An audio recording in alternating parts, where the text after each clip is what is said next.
તમારે કાયદો વ્યવસ્થા જાળવો, અમને કોઈ વાંધો નથી. ધક્કા મૂકી કરીને જાણી જોઈને તમે શું સાબિત કરવા માંગો છો ભાઈ? ડરાવવા માંગો છો, સીન સપાટા કરવા માંગો છો? એ ડરવાવાળા લોકો નથી. અમારા આદિવાસીઓ છે ને, અંગ્રેજો સામે પણ લડ્યા છે. ક્યારેય ગુલામી અમે સ્વીકાર નથી કરી. કોઈના મગજમાં એવો ધુમાડો હોય તો કાઢી નાખજો. તમને અહીંયા આટલા બધા દારૂના બુટલેગરોને તમે પરમિશન આપ્યા છે, કેમ અટકાવતા નથી? નામો આપો. કાળિયો, ભૂરિયો, લાલિયો, ભોલિયો આપો કે નામો? બંધ કરી દેજો. 10 પેટીના 5 લાખ, 20 પેટીના 10 લાખ હપ્તા તમારા કોણ કોણ લે છે બધી યાદી છે ભાઈ. સમજ પડે છે ને? આટલો બધો તમે અહીંયા ગરીબો મજૂરો પરથી દંડ ઉઘરાવો છો વગર જોઈતો. તો આ ખાડા પડ્યા છે એના પર FIR કરો ને.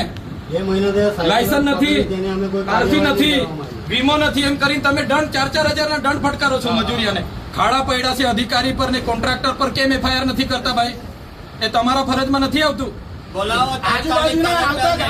આજુબાજુના મજૂરોને ચોકડી પર રોકીને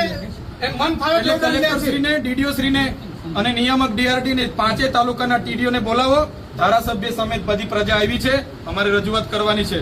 અમારે કોઈ બીજી મગજમારી નથી. હું પોતે એકલો રજૂઆત કરવા વાળો માણસ છું. હું આગેવાન છું. આમના વતી હું રજૂઆત કરીશ. તમે બોલાવો. કઈ રીતના ભાઈ તમે ઓફિસ ખાલી કરીને નાહી જાઓ? કેમ ભાઈ? પોલીસ અધિકારી કાયદો વ્યવસ્થા જાળવે ભાઈ. બરાબર છે, અમે તમારી આ વર્દીનો રિસ્પેક્ટ કરીએ છીએ. એનો મતલબ એવું નથી કે તમારાથી ડરીએ છે. તમે હોય કે અમારા જેવા ચૂંટાયેલા પ્રતિનિધિ હોય, પ્રજાના આપણે નોકર છે. એ બધા ભૂલવું નહીં જોઈએ. સાહેબગીરી બંધ કરી દેજો. બરાબર, નોકરું કરવું હોય તો હરકા કરો બધા. અમે પણ પ્રજાના નોકર છે. અમને પણ પ્રજાના ટેક્સથી પૈસા મળે છે. ને આ કલેક્ટર કચેરી કોઈના બાપની જાગીર નથી ભાઈ.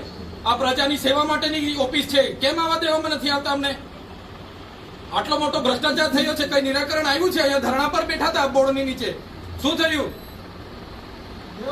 આટલી બધી નુકસાની થઈ છે ખેડૂતોની. કોણ સર્વે કરવા આવ્યું છે? કોઈ આવ્યું છે સર્વે કરવા?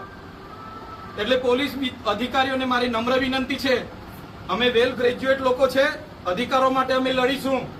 બરાબર? અમે આ સીન સપાટાને લાઠીચાર્જ થી ડરવા વાળા લોકો નથી. અને તમે એ કરવા માંગતા હોય તો બી અમે તૈયાર છે. ચાલો લડી લઈએ. જ્યાં સુધી અમે સંવાદમાં માનીએ છીએ તો સંવાદમાં રહો.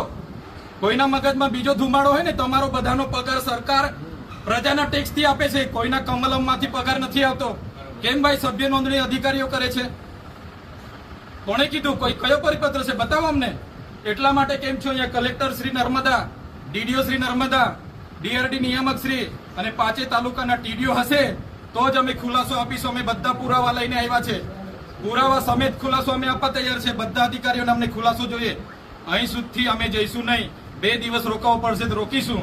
હજુ પણ અમારે 5-10 હજાર લોકોને બોલાવાશે તો અહીંયા બોલાવીશું. જો અમારું નિરાકરણ નહીં આવશે, અમે ખાધા પીધા વગર અહીંયા પડ્યા રહીશું.